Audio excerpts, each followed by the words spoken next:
All right, so in this next section, which is fairly involved, we're going to be talking about Christian Smith and Amy Adamsick's, I have a hard time with her name, his book, Handing Down Faith, How Parents Pass Their Religion On to the Next Generation. And I think there's some interesting insights here, particularly in what Smith calls kind of cultural scripts about how religion is passed on. So we're going to take a look at that.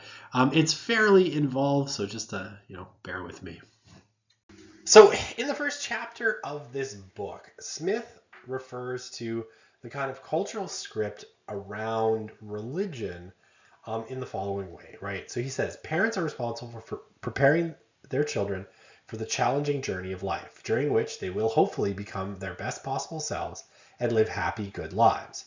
Religion provides crucial help for navigating life's journey successfully, including moral guidance, emotional support, and a secure home base. So parents should equip their children with knowledge of their religion by routinely modeling its practices, values, and ethics, which children will then hopefully absorb and embrace for themselves.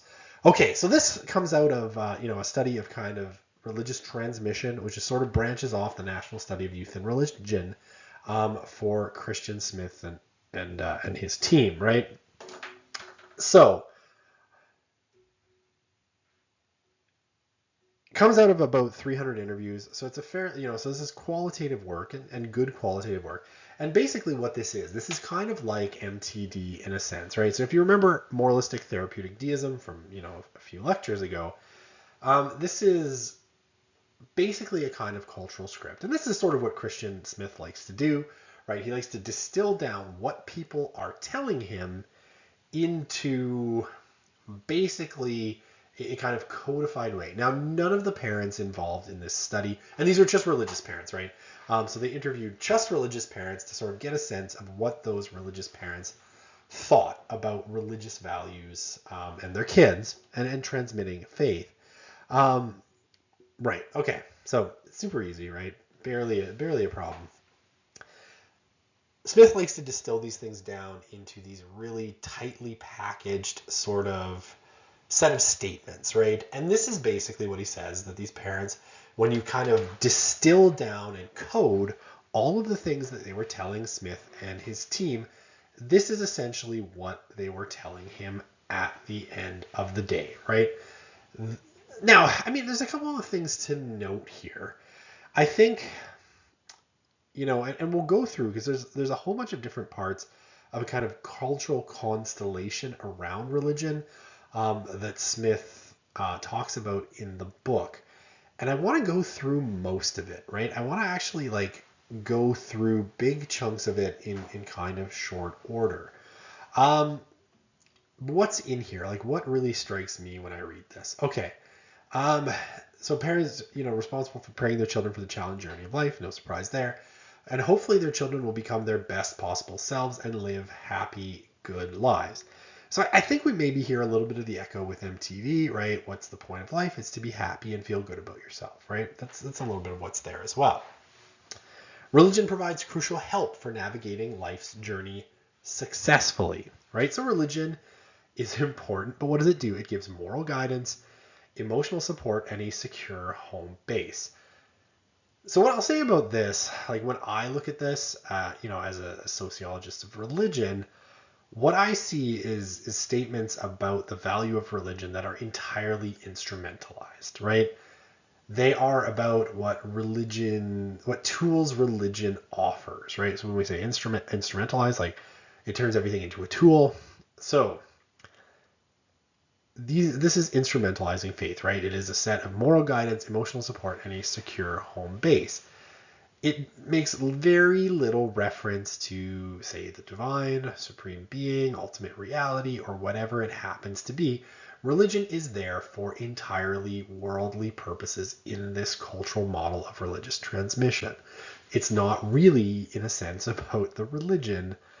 The religion, if anything, is offering kind of a framework that will help you be happy, right?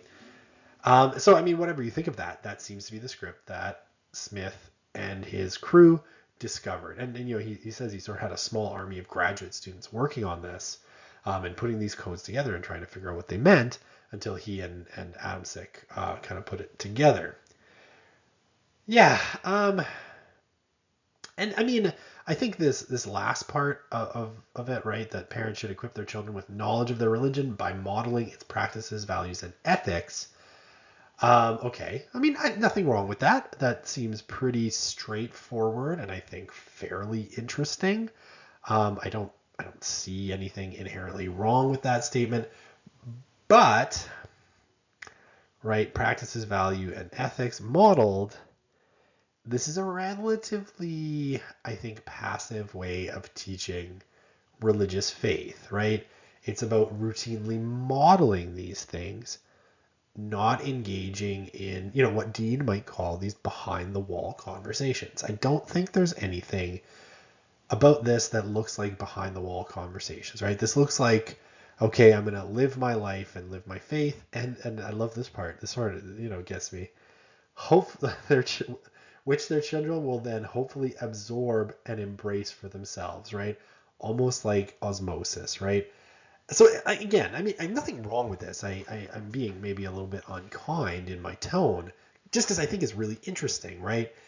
Religion isn't something that's taught; it's something that's modeled.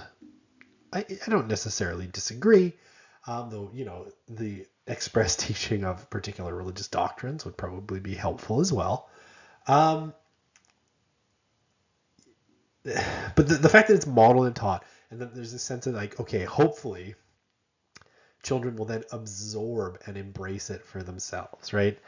It does have this sense of almost the passive, right? The parents are going to live their religious lives, hopefully live them consistently. And if all goes well, their children will absorb them and embrace them for themselves as their own kind of personal choice. And again, through almost like an osmotic process, right? Hopefully it just soaks into their lives. Um, but the teaching, seems rather light in this cultural model. Okay, so one of the things that Smith talks about in the book, and Adamsick as well, is that they basically say that what they discovered in terms of um, what they call the cultural models of religious parenting is that religious parenting is made up of a constellation of cultural models, right? That there isn't a single cultural model, but a whole bunch of cultural models that are kind of interconnected. So we're going to go through most of these, right? But you can see, right, that it sort of goes, if we're starting left to right, what is the purpose of life? Life is a journey leading into the task of religious parenting, religion's true value, the nature of children, the importance of family solidarity, why parents should transmit religion to their children, how parents should transmit religion to their children, and the role of religious congregations. Okay, so we're going to go through these in turn. Each of them, I think, is kind of interesting in and of themselves and tell us, I think, a great deal about how religious transmission, works at the end of the day and what people think it should look like. Okay, so the purpose of life, right? What is the purpose of life according to these kind of cultural models of religious parenting? Okay, so um, the purpose of life, right, is a view of life's purpose that drives the reason people give for transmitting religion to their children. And basically, people say, what is the purpose of life? It is the following, right? The purpose of life is to lead a good, happy life, right? And what does this look like? It means having life go well, right? Success and happiness. And living life rightly. What is doing morally right? And again, I think we can see, in this kind of script of, or this cultural model of religious parenting, we can see a lot of things that probably will tell us where something like moralistic therapeutic deism came from, right? So, moralistic therapeutic deism at its core, right? The purpose of life is to be happy and feel good about yourself, right? And here, so that, the parents, ostensibly, or potentially, of the very kids, right, that end up being interviewed in something like the National Study of Youth and Religion, and from which, this idea of moralistic therapeutic deism is distilled, they'll say, well, the parents are saying, the purpose of life is to have life go well, to be successful and happy, right? And to live life rightly, to do what is morally right. Okay, so I mean that's pretty, I think, standard. It's pretty distilled. It's pretty, you know, generic. I think in a lot of ways, right? What's morally right? Again, this model doesn't really say, um, but let's see. A good life is one in which self-directed individuals are happy, live ethically, work hard, enjoy family and friends, and help other people. I mean, so there's a few things that I think that are interesting here. I think like moralistic therapeutic deism, there is a lot of focus on, the self and on happiness, right? And on kind of subjective happiness in this way, not in relation to a kind of divine, right? Not the joy of the Lord is my strength or something, equivalent to that in a kind of sense of having reference to higher powers or anything like that. No, it's much more like life. You are successful and happy, right? Like that's what having a good life means. Living ethically, though it's not kind of stated here, living ethically, probably in the broadest sense. Working hard, which is interesting, right? Like the degree to which something like, the values of Western society, particularly around hard work, as sort of understood through capitalism, although not exclusively, right? And certainly, hard work is valued in other societies, but it seems to have been distilled down. Enjoying family and friends, right? So interpersonally, it's important, and helping other people, right? Being kind, right? Being ethical in the sense of like almost in the sense of the Good Samaritan, probably.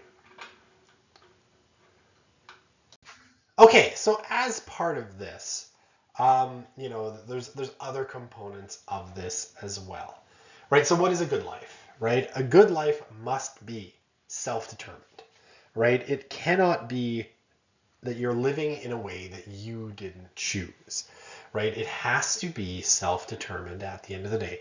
That is what is called for by this cultural model, right?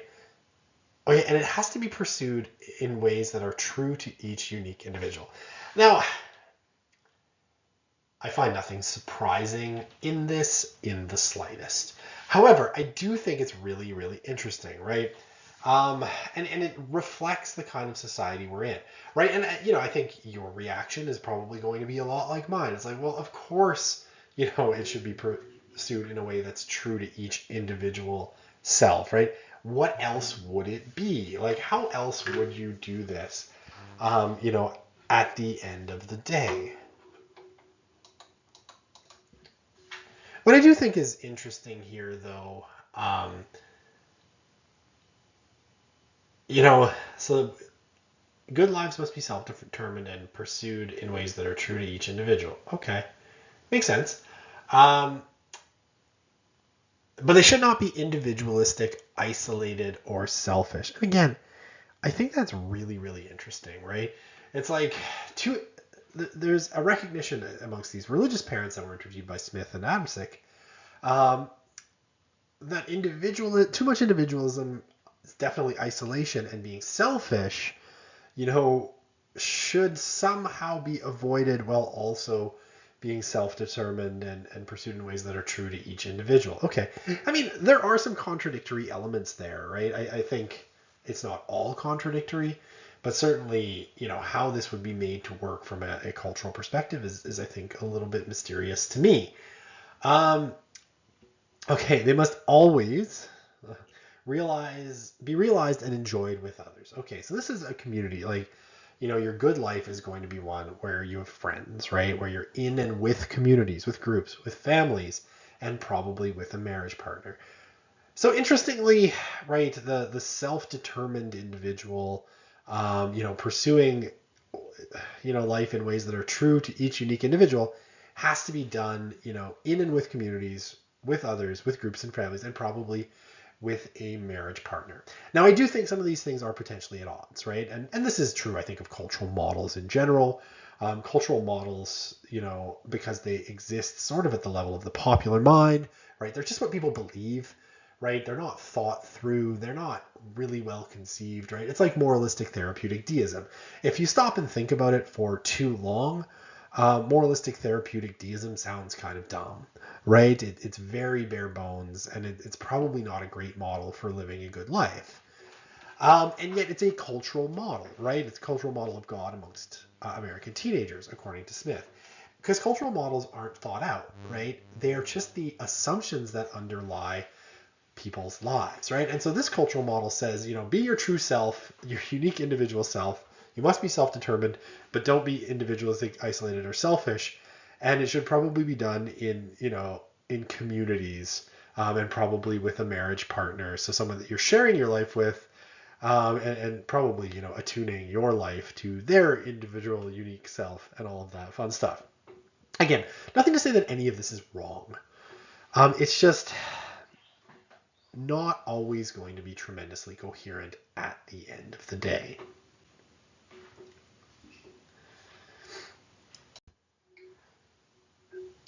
So I think what's interesting too here, in terms of this model of, the good life, I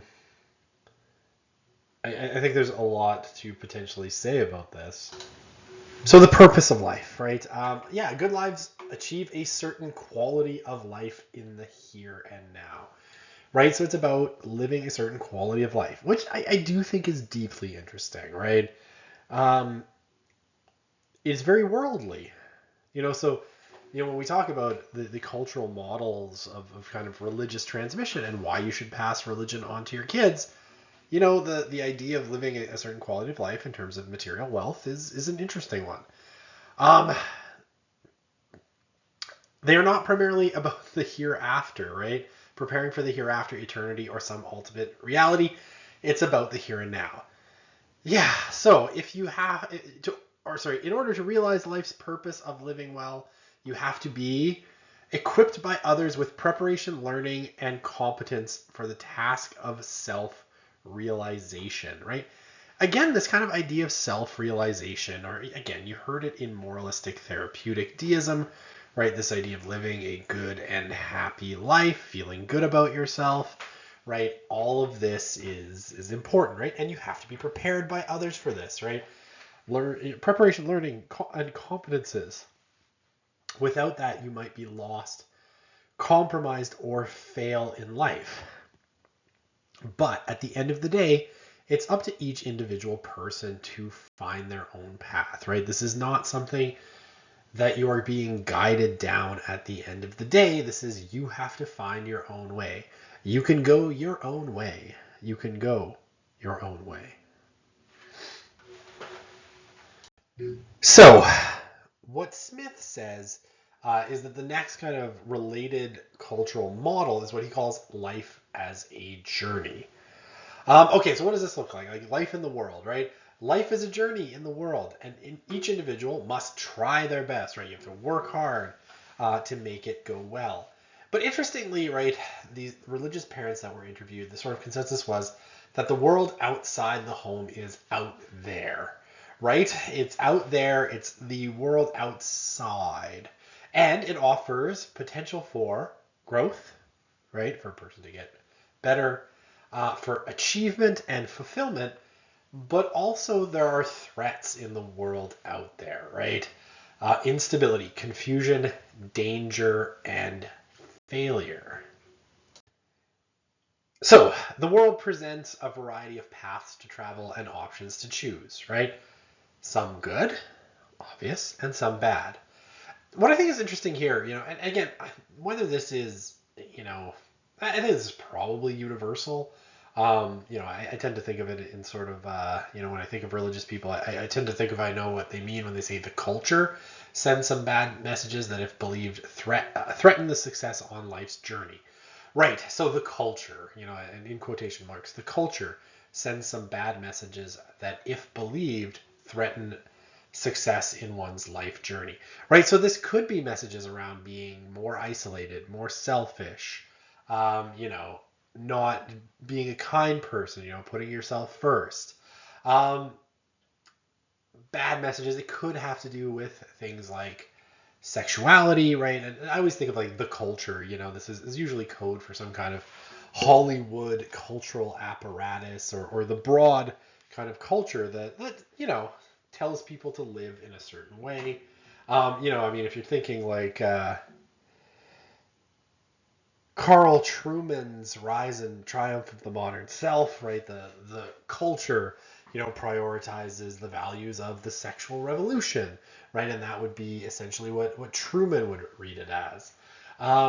Okay, so there's the culture, right? It has some bad messages that, if believed, threaten your success on life's journey, and they have to be recognized and resisted. Fair enough. This is the model, right? Okay, even when life's journey goes well, everyone faces trials, makes mistakes, and confronts discouragement. So, this is a very realistic model, right? I think this part is interestingly realistic, right? Everybody's going to face trials. Everybody's going to make mistakes. And everybody confronts discouragement. Which is true, right? Even a happy life is one that, has a lot of struggle in it. There is no, easy path, I don't think. To the finish line of life. And this model clearly recognizes that. But they can be overcome if one is properly equipped, right? Now, again, I think this is a little bit less realistic, right? There are at times trials that are just not, you can't overcome, right? Regardless of how well you are equipped. But this is the cultural model that, people seem to buy into. So the good and the bad influences always transform people in some way. Super interesting kind of thought, right? You can think of even the way that, when we talked about the millennials, this is the no regrets part, right?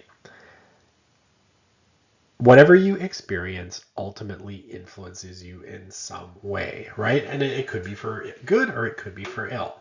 And it's only by maintaining that solid internal grounding or true sense of self that you can navigate life's journey happily and successfully.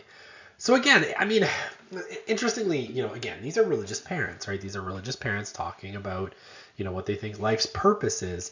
And it's like, you have to maintain a solid internal grounding and true sense of self, not make reference to, the divine or God's will or, anything like that.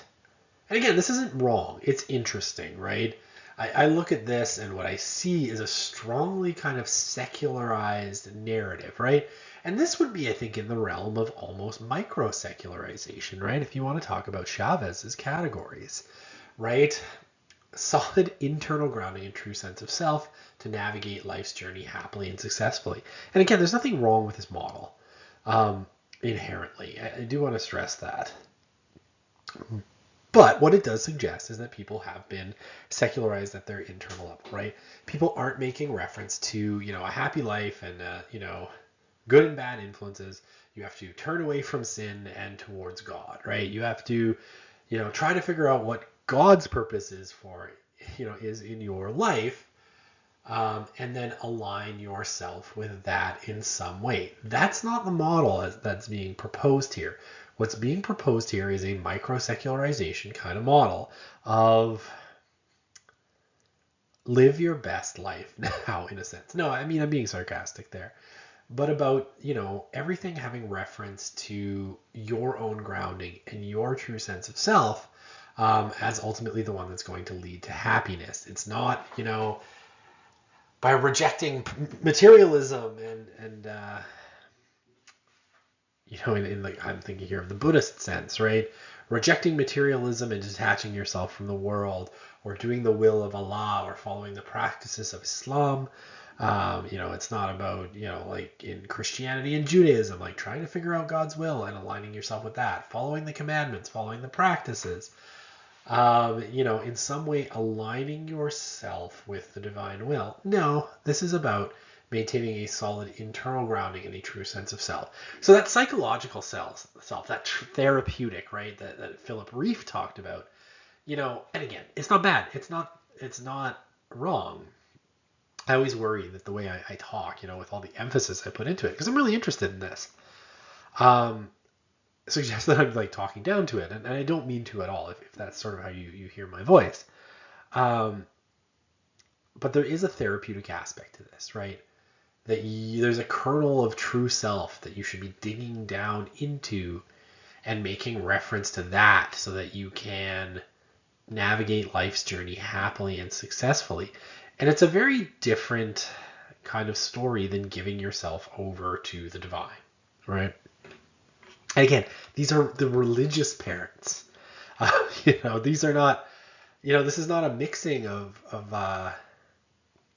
religious and non-religious parents. These were just 300 religious parents that they interviewed. And this is what they were saying, which I find truly fascinating. None of this has made the slightest reference to anything that I would consider a religious principle. Okay, so religion's value, right? So what do these religious parents think is the value of passing on religion? Like, why is religion potentially important? Okay, so I mean, amongst the things they say, religion is normal, it's valuable, it's meaningful, and it's a worthy part of life, right? So it should be part of life. It's meant to be there, and it's generally good.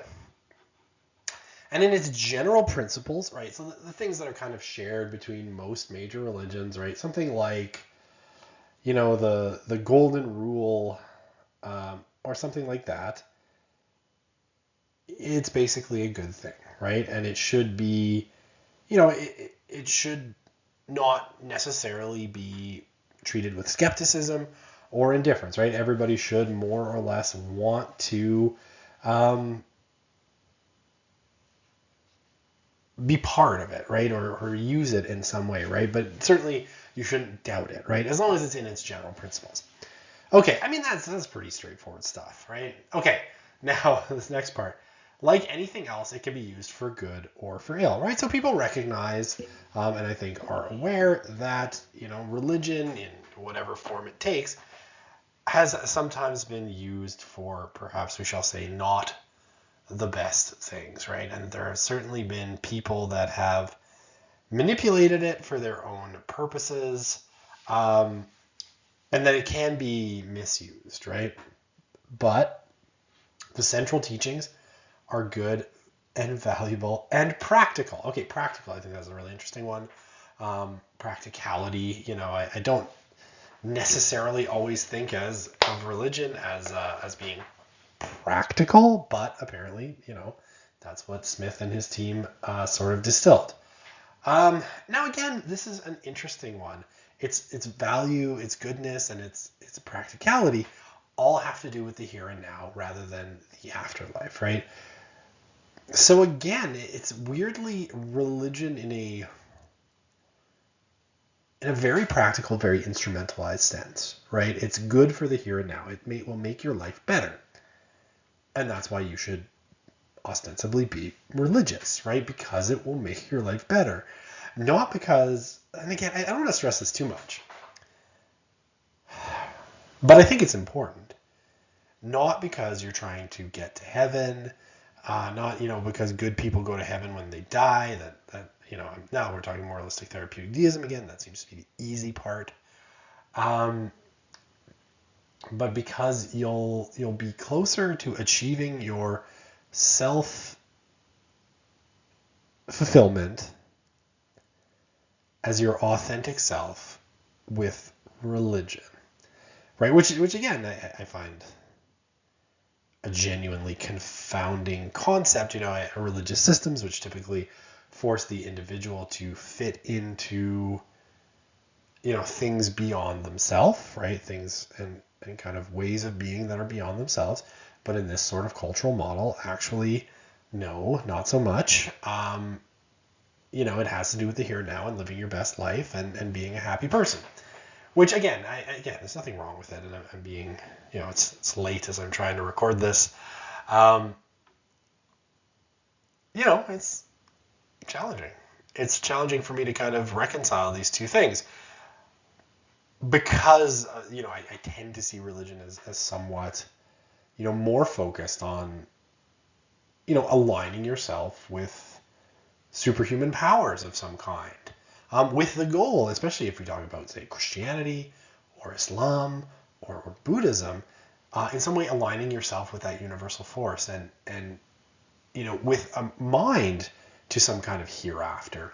But this doesn't seem to be what people are concerned about, right? It's about, it's good, valuable, and it's practical, right? But it's practical in the here and now, not, I'm worried that that I might go to hell or not go to heaven.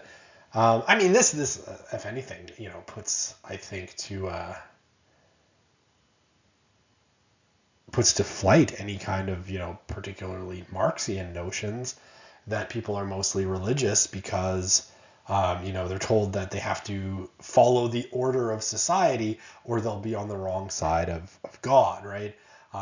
Here, again, God is, or anything kind of religious seems to be almost wholly instrumental and almost wholly in service of living that good life in a practical way. Okay, and again,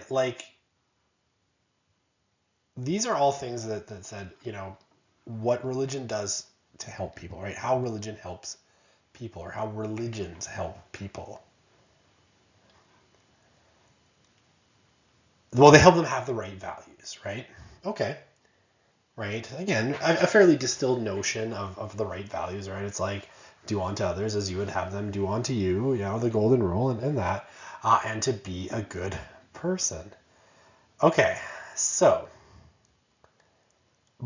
how does it do this? It provides them a bigger picture on life, a larger frame of reference, which again, I think is probably in this list of things, almost the most religious thing that has been said, at least in my kind of understanding of religious, right?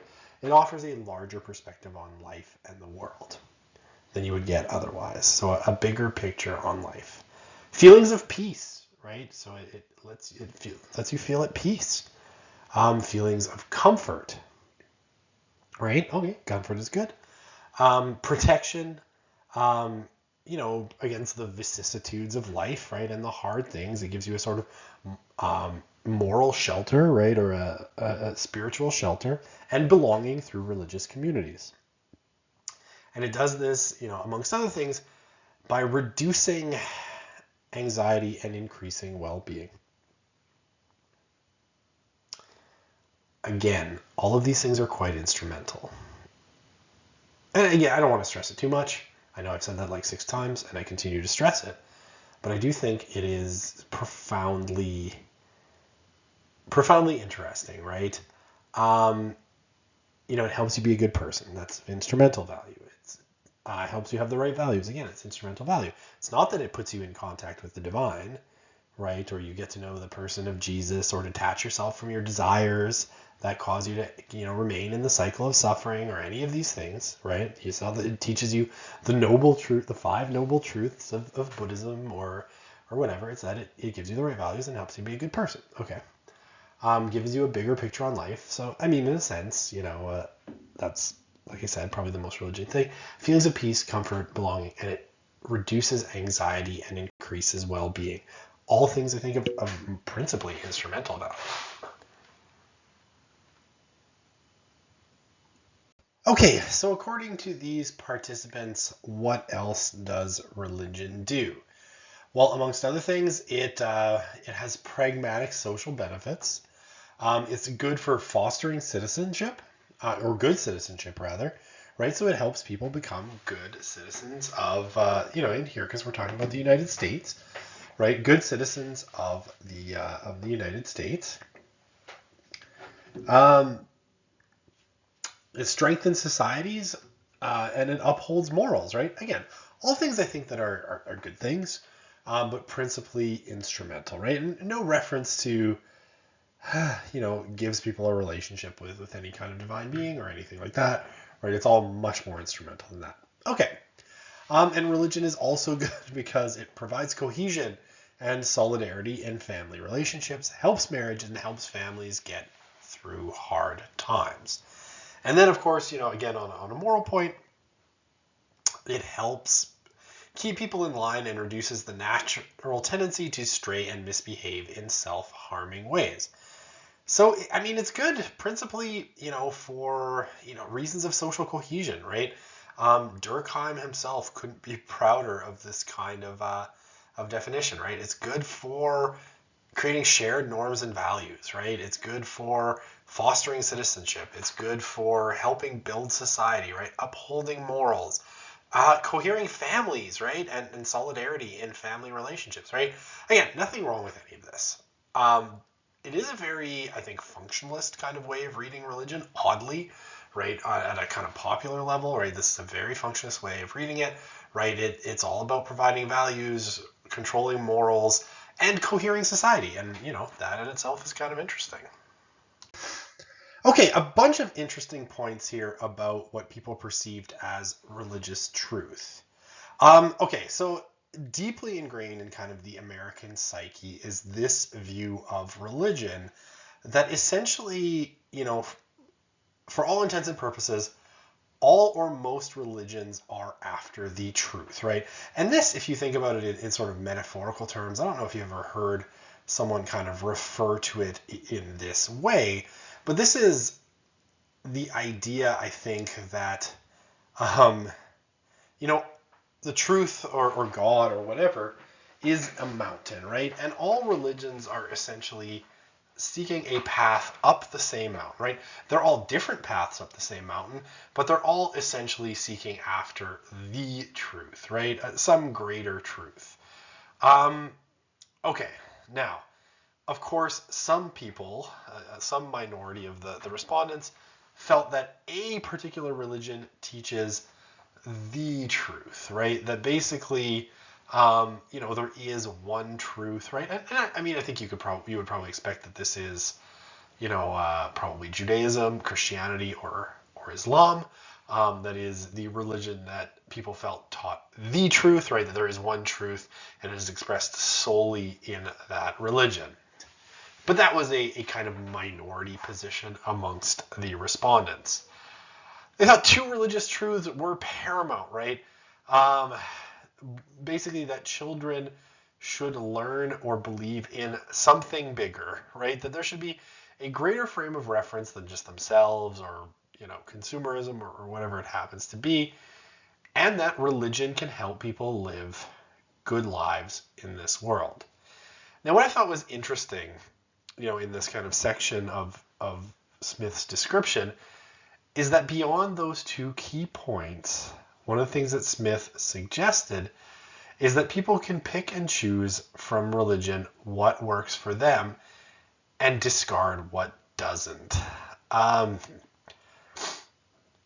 So again, I think this speaks to, the general kind of cultural script or cultural narrative that religion is principally of instrumental value. I know I've said that like 100 times, and you're like, yes, we get it, Dr. Broussard, instrumental value, right? But, and maybe this is faith unbundled a little bit too, right? You take from religion what works for you, and you jettison the things that don't, right? And I mean, in a lot of ways, this is microsecularization as well, right? This is Chavez's kind of concept of microsecularization. It's not that the religious narrative, right, the truth of Catholicism or Islam or whatever, sits upon your consciousness and you have no choice but to obey. Quite the opposite, right? In fact, you do have the choice not to obey, right?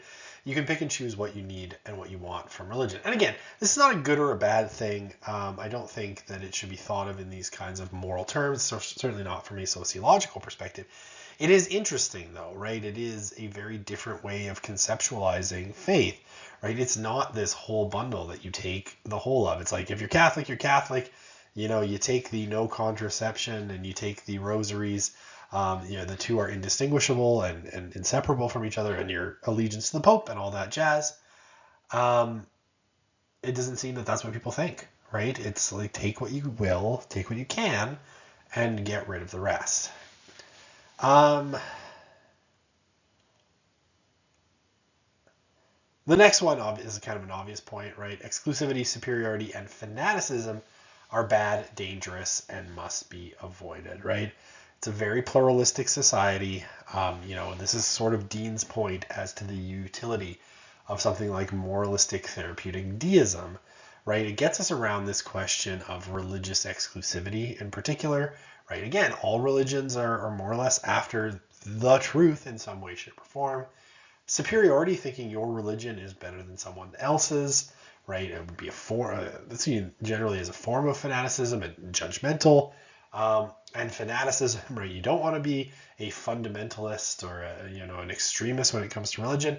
Those things are bad and they should be avoided. Okay, and even if a person doesn't believe that no one religion has a monopoly on truth, it's not a bad idea to belong to a particular religious tradition, right? Or, even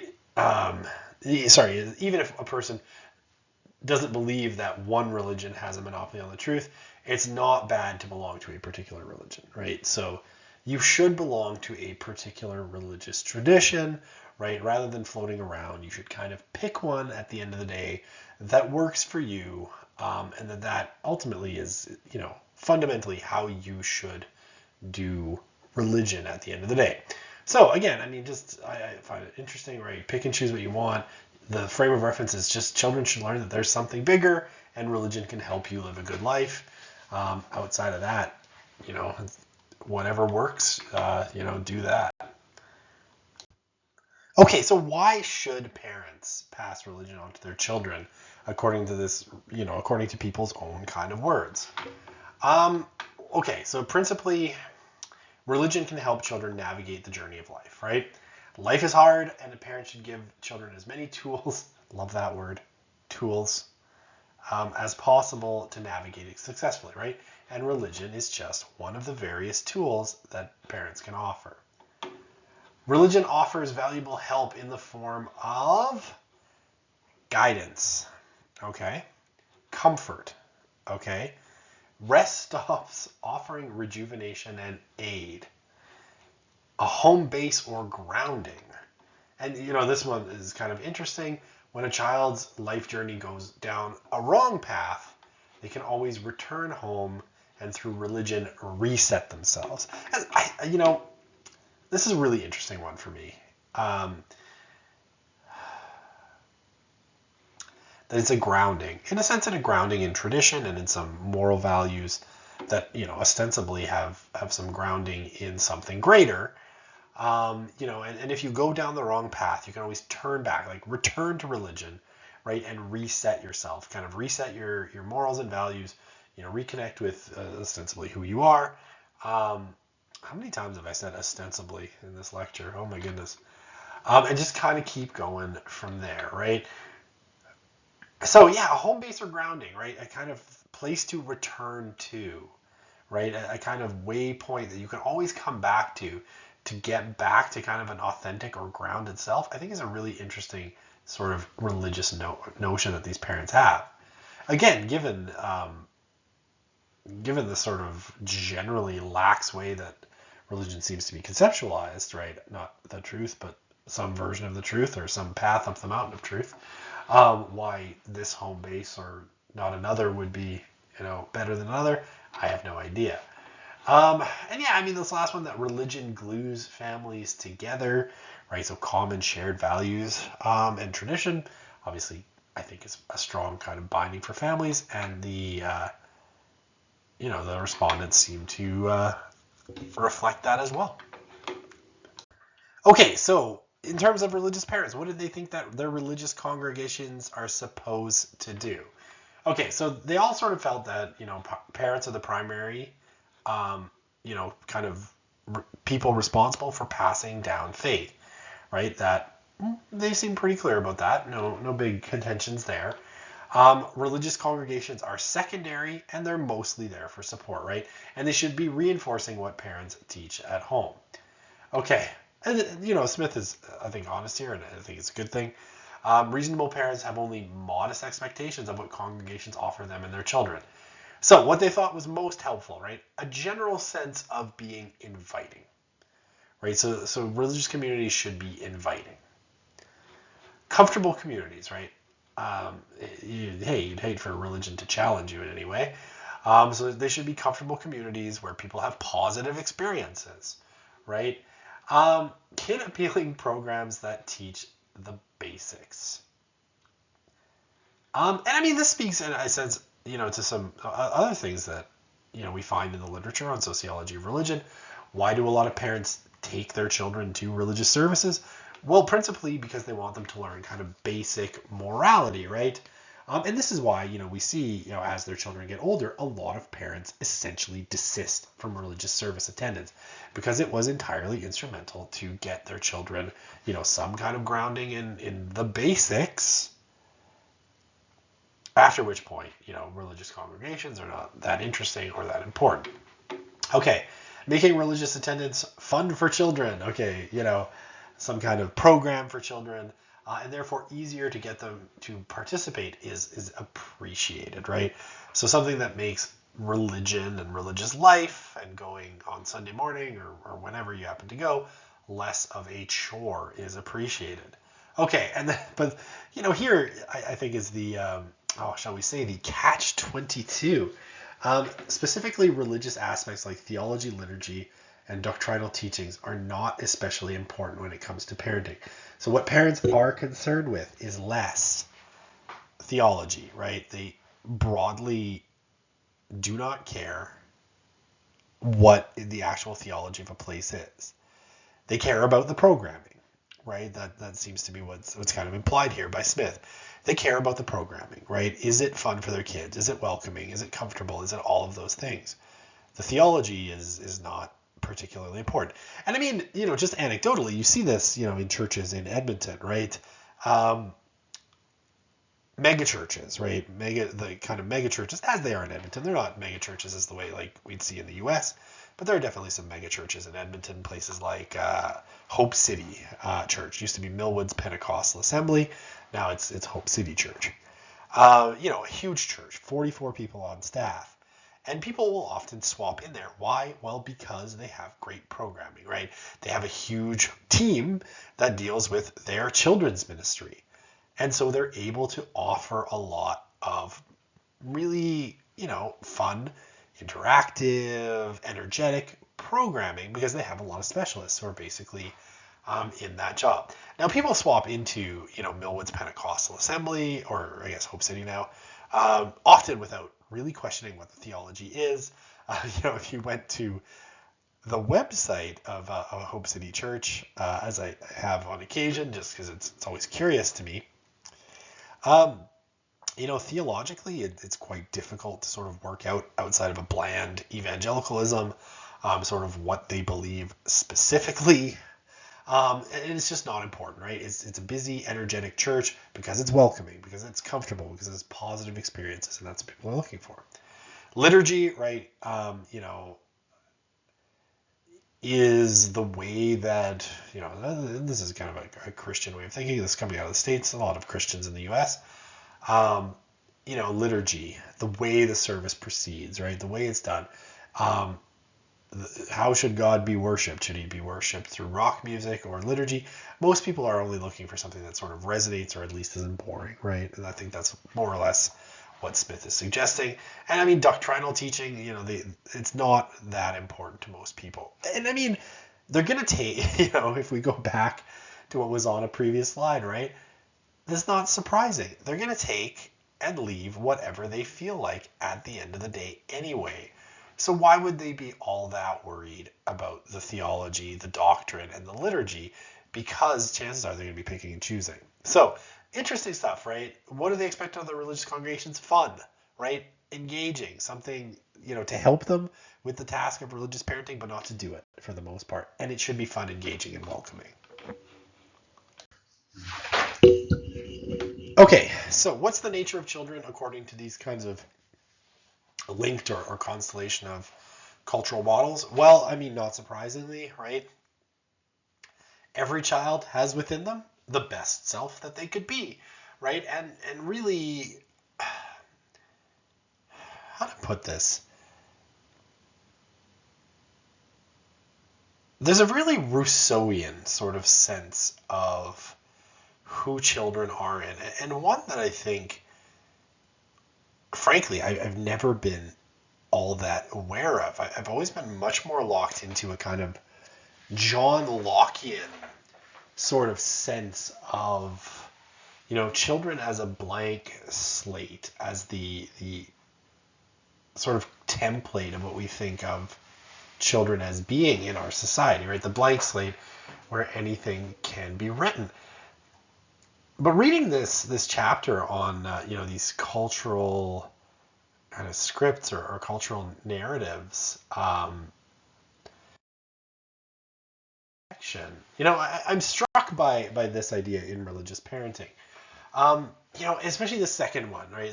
Children are unrealized bundles of personally unique ideal outcomes, and they need to be prepared and cultivated if they are to reach their full potential.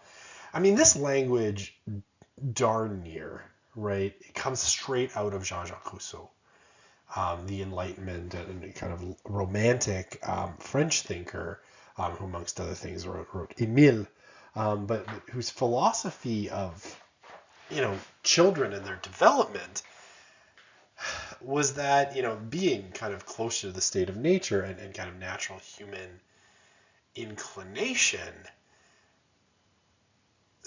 they should be cultivated, right? That they had something good within them, a kind of, in a sense, a best self that needed to be cultivated, right? It needed to be prepared and cultivated so they could reach their full potential. And so, I think I've failed, honestly, to appreciate how deeply this Rousseauian kind of idea of children has lodged itself within kind of Western culture.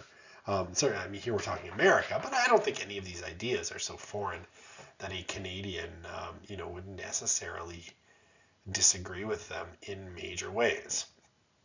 Okay, so, right, they need to be prepared and cultivated, and as we've seen, right, religious parents will tend to think that offering them some kind of vision of religion is part of that cultivation, right? Part of that toolkit that's going to give them a chance of reaching that ideal outcome. You might think of it as fertilizer if you want to be very Rousseauian about it. So children can only, though, achieve their full potential by venturing out and navigating the journey of life, right? So it's not something where parents can hold their children back. And I think, again, this is kind of interesting. This is not a narrative that says, smother your children, helicopter your children, keep them from life's dangers. It's like, oh, it's only by getting their bumps and bruises, that they're going to fully realize that potential. It's a very American kind of way of thinking of it, at the end of the day too, right? Like, it's, you got to get out there and do your darndest. Success means not only enjoying life's opportunities and pleasures, right? So what is success? But it also means surmounting the trials in one's quest through the world, right? And basically to reveal your ideal self, you have to have positive growth, growth in maturity, and understanding, which progressively reveals your ideal self, right? So again, I hear the Rousseauian language here, and it's like, as you fertilize that plant, it grows and grows and it blossoms, right? It progressively gets bigger, and it's this cultivation kind of thing. So what is the biggest sin here, right? The biggest sin is not like it would be for say John Locke, to imprint bad things upon a child. No, it's that a child becomes compromised or wrecked in some way, so that they can never achieve that full potential, right? That flower is never going to bloom because in some way the adults in and around their life have failed them, have failed to cultivate them, right? That's the worst thing you can do to a child, is fail to cultivate that potential. Okay, so what is the task of parenting then?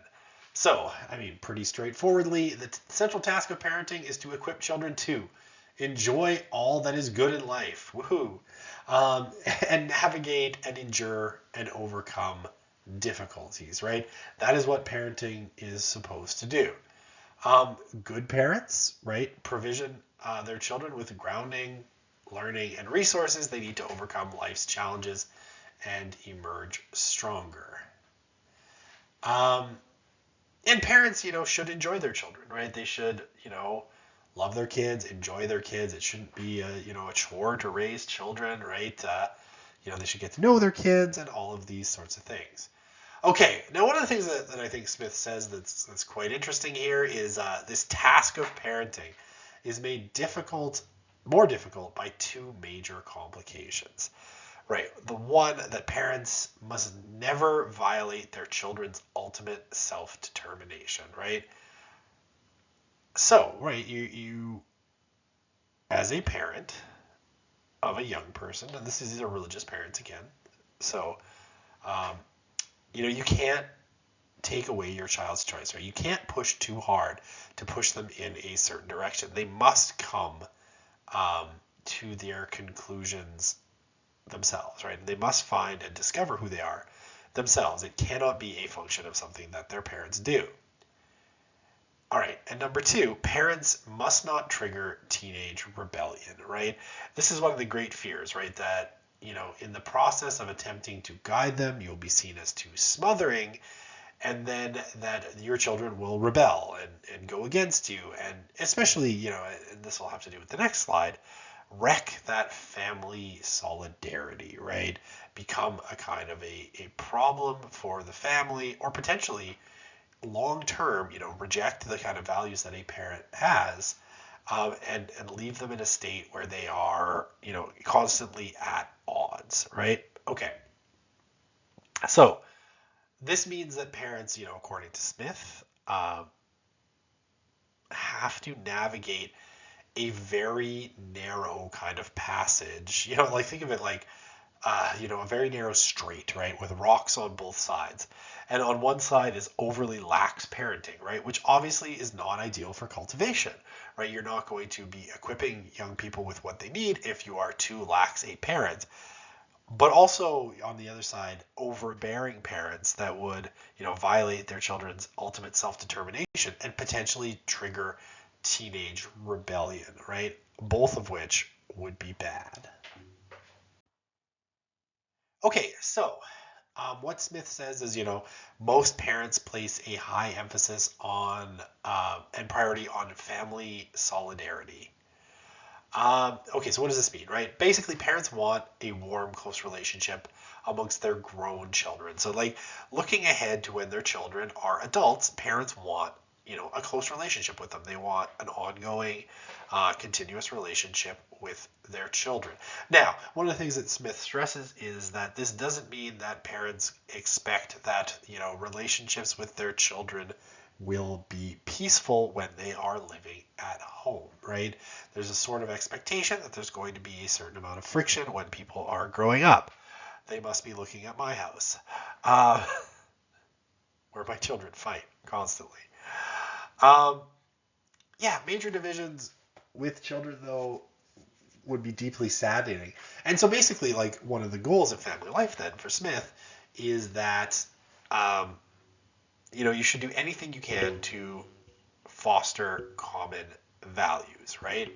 And interests, right? So just play sports together, play board games, foster common interests and values, or politics, or any of these sorts of things, right?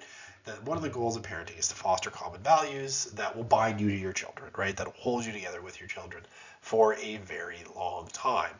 Okay, now for most of the parents that Smith interviewed, right? Again, these are religious parents. Shared religion is a potent source of family solidarity, right? Having the same religious tradition, the same religious beliefs will obviously hold you close together because you all have that kind of shared thing. However, if religion gets in the way of other activities, Sunday morning sports in particular, that forge family solidarity, then religion gotta go, right? Religion may have to give way. So, when we talk about the importance and the priority of family solidarity, it's more important than the value of religion, right? If the two come into conflict, religion's got to go. Maybe not go. Maybe that's not quite the right word to say. Religion has to give way. And yeah, I mean, if shared religions, can also be set aside by higher priority imperative of family solidarity, right? So if if there's other things that religion is causing friction on, religion can be set aside. Last kind of point here, if a child marries someone from a different religion, that is not ideal, but also not a serious problem as long as they share the same kind of basic family values. Oh my, how things have changed. Oh my, how things have changed. I mean, not that long ago, right? Even for, the silents or the boomers, there were real expectations, right? That if a couple was marrying and they were of different religions, that one of them should convert, right? That the priority should go to one particular kind of parent converting, right? And these kinds of mixed marriages between people of different religions were strongly discouraged in prior generations. And again, I'm not saying that was a good thing. Certainly this is a much more inclusive vision, and again, one that would never violates people's, best, happiest self. But how that's changed. Like, just reflecting on it, right? I mean, this is even friendships along, interreligious lines at times were problematic. Um, and so now to be like, yeah, it's not ideal if they marry, if a Catholic marries a Jew or a Hindu, right? That might not be ideal, but as long as they share the same basic values, it's not a serious problem, right? The more important thing is love. I find that, a very interesting change over time. Okay, so how should parents pass on their religion to children according to this kind of cultural script? So basically, the only tool that they have, um, they basically have only one tool, and that is parents have to practice their own religious faith naturally for its own sake and as role models for their children, right? And hopefully, if that goes well, children will understand and carry on their family's religion or return to it after a period of disaffection.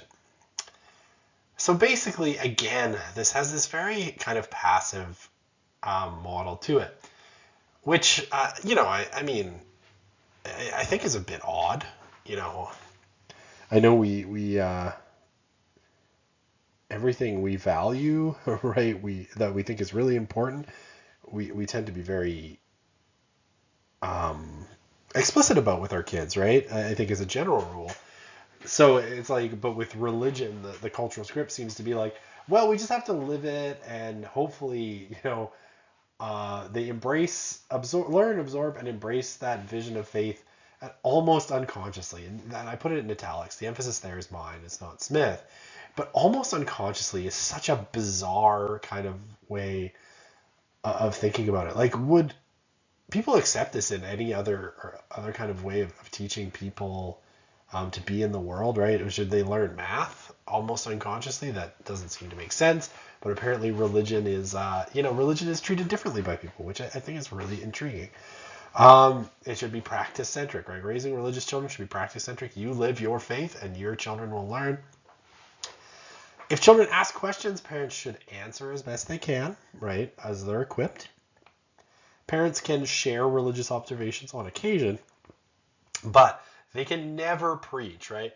Being preachy is one of these cardinal sins of religious parenting as well. Okay, and other kind of few comments here. Hypocrisy is the worst and to be avoided, right? Hypocrisy is seen as the thing that's going to drive your children away. So you've got to walk the walk, and as Smith says, he's very clever. I love his turns of phrase. He says they have to walk the walk, even though there isn't a whole lot of talk, right? So it's not like walk the walk and talk the talk. It's just like walk the walk and try to shut up about it. Even though a lot of parents will say that they had sort of dramatic religious experiences, a come to Jesus moment, if you will, when they were relatively young, no dramatic religious experiences should be expected from children.